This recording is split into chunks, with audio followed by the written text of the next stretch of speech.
Anda kembali bersama kami dalam IDX First Session Closing. Pemerintah akhirnya resmi menaikkan harga BBM bersubsidi ketika harga minyak mentah dunia turun. Pemerintah mengaku rata-rata harga acuan minyak mentah nasional masih tinggi. Dan besaran subsidi energi tahun ini pun diperkirakan tetap naik menjadi 649 triliun rupiah.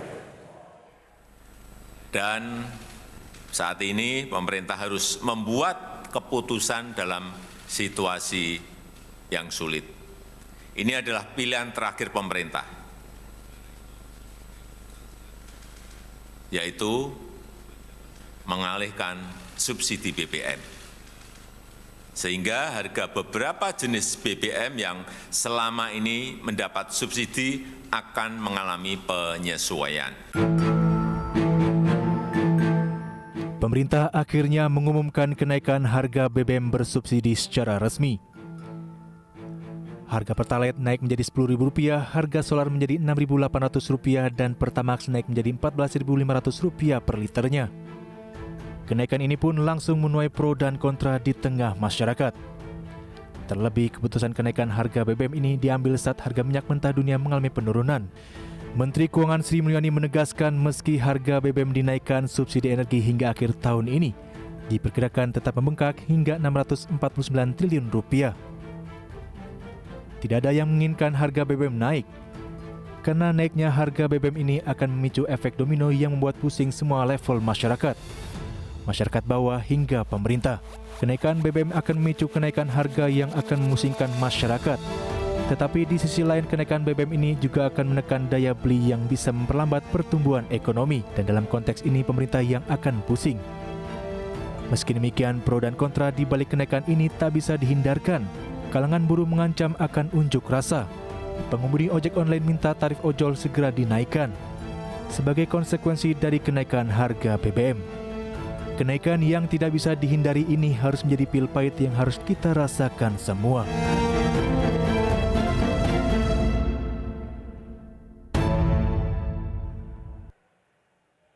Ya, akhir pekan kemarin pemerintah resmi menaikkan harga bahan bakar minyak jenis Pertalite, solar bersubsidi dan juga Pertamax begitu ya, kita tahu ini non subsidi. Pemerintah mengaku ini merupakan keputusan yang sulit, terlebih dalam kondisi perekonomian yang belum sepenuhnya pulih dari dampak pandemi COVID-19.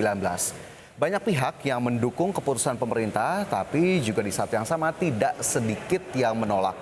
Terlebih harga minyak mentah dunia saat ini sedang turun begitu ya, dan ternyata berdasarkan hitung-hitungan Menteri Keuangan Sri Mulyani, meski harga minyak mentah turun, subsidi energi yang dikeluarkan oleh pemerintah tetap mengalami kenaikan di atas Rp502,4 triliun yang telah dialokasikan hingga akhir tahun 2022. Dan untuk mendengar lebih jelas, kita simak bersama pernyataan Menteri Keuangan Sri Mulyani berikut ini. Kami terus melakukan penghitungan dengan harga minyak ICP yang turun ke $90 sekalipun, maka subsidi masih akan atau harga rata-rata 1 tahun ICP itu masih di 98,8 atau hampir $99, atau kalaupun harga minyak turun sampai di bawah 90, maka keseluruhan tahun rata-rata subsidi rata-rata ICP Indonesia masih di $97.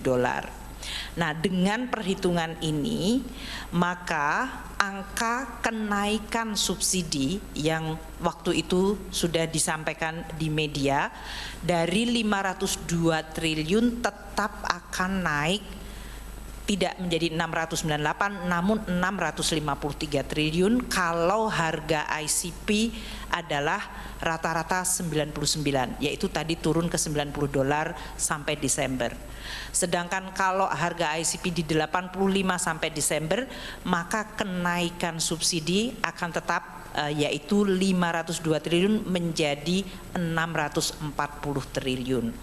Ini adalah kenaikan 137 triliun atau 151 triliun tergantung dari harga ICP. Perkembangan dari ICP ini harus dan akan terus kita monitor karena memang suasana geopolitik dan suasana dari proyeksi ekonomi dunia masih akan sangat dinamis. Kami akan terus mengalokasi Ya, jika kita mendengar pernyataan dari Menteri Keuangan tadi, kita sebetulnya jadi tahu bahwa ketika harga minyak mentah dunia turun pun, subsidi yang diberikan untuk sektor energi masih tinggi. Dan jika kita runut ke belakang, anggaran subsidi dan kompensasi BBM di tahun 2022 ini sudah meningkat 3 kali lipat. Dari awalnya 152,5 triliun rupiah menjadi 502,5 triliun rupiah. Jumlah tersebut diperkirakan akan terus meningkat.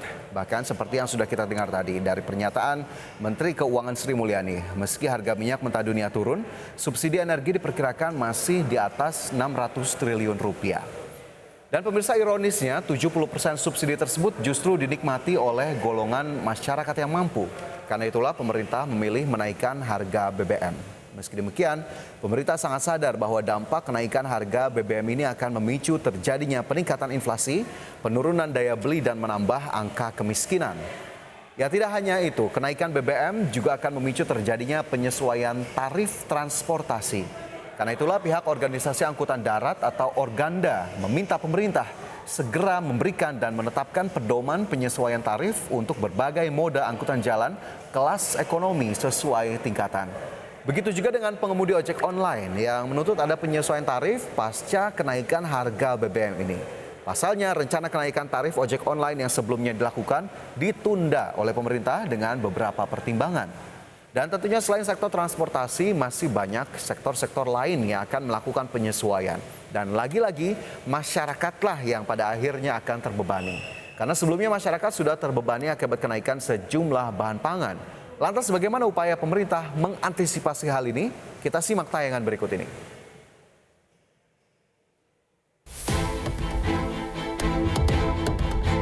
Meski pemerintah telah menaikkan harga bahan bakar minyak, bukan berarti akan menurunkan laju konsumsi BBM. Salah satu alasan menaikkan harga BBM adalah karena 70% subsidi yang diberikan dinikmati oleh orang kaya. Lalu bagaimana upaya pemerintah melakukan pengawasan dan pembatasan agar BBM ini benar-benar bisa dinikmati sesuai dengan klasifikasi yang telah ditetapkan? Hingga saat ini kuota BBM bersubsidi seperti Pertalite sudah habis hingga akhir September ini. Itu artinya akan ada penambahan kuota BBM. Meski demikian, pemerintah tetap akan melakukan pembatasan agar konsumsi BBM bisa dikendalikan. Menteri SDM pernah mengatakan masyarakat Indonesia setiap harinya menghabiskan 1,2 triliun rupiah untuk konsumsi BBM. Itu pun hanya untuk sepeda motor, belum termasuk kendaraan roda 4. Tingginya belanja BBM di tingkat masyarakat tentu juga akan memperbanyak besaran subsidi yang dikeluarkan pemerintah, apalagi jika kondisi geopolitik masih belum mereda dan memicu naiknya harga minyak mentah dunia. Hal ini tentu akan membuat subsidi semakin besar. Program pengawasan dan pembatasan akan dilakukan untuk menjaga konsumsi BBM.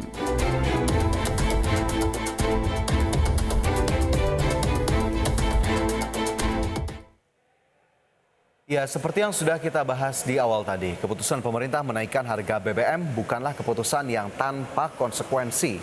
Sejumlah pihak memperkirakan laju inflasi akan terus meningkat akibat kenaikan harga BBM. Bahkan hingga akhir tahun diperkirakan akan mencapai 6,1%, yang kita tahu kemarin sudah mencapai level 4,9 dan juga 4,6%. Tidak hanya inflasi umum, inflasi inti juga akan ikut naik yang diperkirakan mencapai 5% secara tahunan. Jika inflasi inti terus mengalami peningkatan, maka sudah pasti Bank Indonesia akan lebih agresif dalam meningkatkan suku bunga acuannya. Diperkirakan Bank Indonesia akan terus menaikkan hingga 100 basis poin lagi. Dan jika hal ini terjadi, sejumlah sektor seperti properti akan mengalami penurunan. Sementara properti dikenal sebagai sektor yang banyak menyerap tenaga kerja. Tak hanya itu, lonjakan harga pangan dan berbagai kebutuhan hingga pemutusan hubungan kerja berpotensi terjadi setelah kenaikan harga BBM. Dan dalam kondisi sekarang ini diperkirakan akan menggerus daya beli masyarakat, terlebih kondisi masyarakat saat ini belum sepenuhnya pulih dari dampak pandemi COVID-19. Dan untuk meminimalisir dampak yang muncul akibat kenaikan harga BBM, pemerintah menggelontorkan tambahan bantuan sosial kurang lebih mencapai 24,17 triliun tersebut. Bansos tersebut dimaksudkan untuk tetap menjaga harga BBM dan tentunya agar kemiskinan tidak naik terlalu tinggi. Dan pemerintah juga tetap akan memberikan berbagai program yang akan menjaga daya beli masyarakat. Pemerintah menyadari sepenuhnya bahwa kenaikan harga BBM ini akan memicu peningkatan inflasi. dan memperlambat proses pemulihan ekonomi. Karena itulah bantuan sosial yang diluncurkan ada beberapa jenis, diantaranya adalah bantuan langsung tunai atau BLT sebesar Rp150.000 yang akan diberikan mulai September hingga Desember 2022 sehingga totalnya mencapai Rp600.000 per orang. Kemudian anggaran untuk BLT BBM ini mencapai Rp12,4 triliun untuk 20,65 juta penerima. Dan kategori berikutnya adalah bantuan subsidi upah atau BSU dengan besaran Rp600.000. Adapun bantuan ini diberikan ke pekerja dengan gaji maksimal Rp3,5 juta per bulan. Jadi untuk yang di Jakarta ini sepertinya belum tentu dapat begitu ya, karena di atas 3,5 juta. Dan ini disalurkan ke 16 juta pekerja. Kemudian bantuan selanjutnya adalah bantuan angkutan umum, di mana bantuan ini akan diberikan ke angkutan umum, ojek online dan juga nelayan. Bantuan akan dialokasikan Pemda dengan memanfaatkan 2% dana transfer umum sebesar Rp2,17 triliun. Ya, meski demikian, tantangan perekonomian ke depan tentunya tetap tidak mudah, meski sejumlah bantuan telah disiapkan oleh pemerintah. Karena itulah program pengawasan dan pembatasan BBM tetap akan dikendalikan. Bagaimana caranya? Kita lihat tayangan yang berikut ini.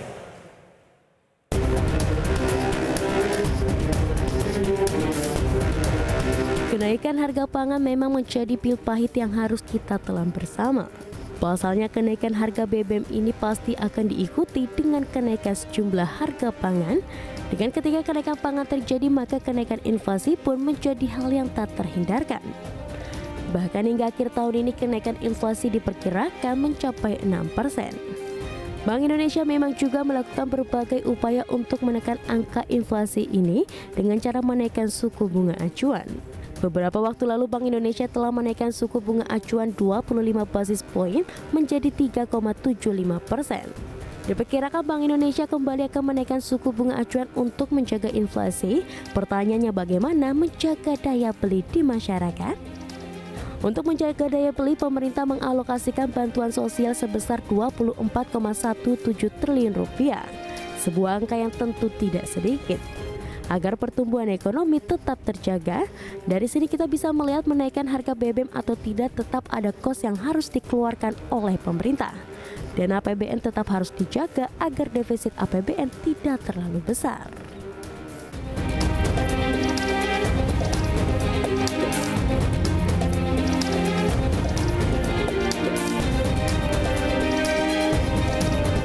Ya, jika kita berkaca dari berbagai pernyataan pemerintah terkait dengan pengelolaan ataupun pengendalian BBM subsidi yang memang akhirnya secara realisasi ini dominan atau mayoritas dinikmati oleh golongan mampu atau kaya, maka sebetulnya PR besarnya adalah bagaimana kemudian mengendalikan penggunaan BBM terutama subsidi ini.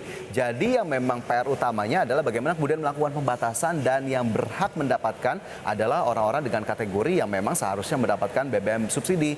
Jadi langkah penggunaan My Pertamina dan juga langkah-langkah lain tentunya harus digalakkan meskipun bantuan sosial tetap diberikan, tapi memang PR utamanya ataupun yang perlu disorot adalah bagaimana kemudian penggunaan BBM subsidi ini terutama memang tepat sasaran, jangan sampai memang tidak ada solusi lain selain dengan menaikkan harga BBM, padahal pengendalian dan pengawasan menjadi kunci penting dalam hal ini. Semoga pemerintah bisa kemudian memikirkan strategi-strategi lainnya untuk kemudian bisa mengatasi permasalahan ini. Ya pemirsa, demikian pembahasan di segmen ini terkait dengan bagaimana kemudian dampak terhadap kenaikan harga BBM yang sudah diputuskan oleh pemerintah pada akhir pekan kemarin. Aidax Precision Closing akan segera kembali dengan informasi lainnya.